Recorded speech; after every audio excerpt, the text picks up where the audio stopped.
Mən Birinci Qarabağ Savaşında könüllü olaraq müharibə getmişəm. Əvvəlcə bir sıravi döyüşçü kimi olmuşam. Sonra döyüşlərdə bir elə situasiya yarandı. Mən fərqləndim və məni rota komandiri təyin elədilər. İndiki qaydalarda bölük komandiri. Və bunu da dəfələrlə demişəm, məhkəmə sənədi də əlimdə var. Mən döyüşə indi milli qəhrəmanlığa təqdim olunmuşam. Hətta yəni bizim batalyon komandiri də rus dilli idi. Ona Firidun Şabanov tapşırmışdı, briqada komandirinin müavini, göstərdiyim bir şücaətə görə.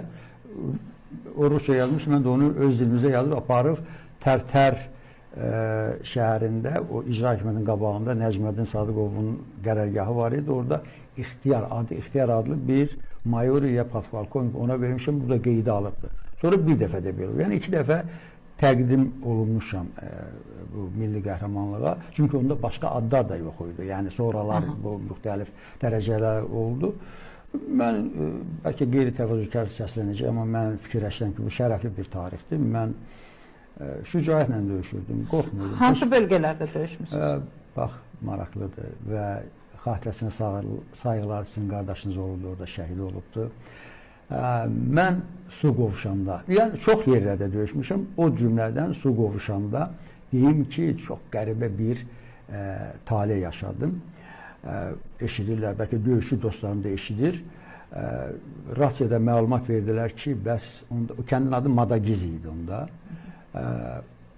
Rota komandirləri hamısı rasiyada eşidir ki, bilməm indi briqadadan kimsə dedi ki, bəs biz kifayət qədər o kəndə zərbə vurmuşuq, artilleriya zərbəsi vurmuşuq, amma hər halda kəndi girib almaq lazımdır.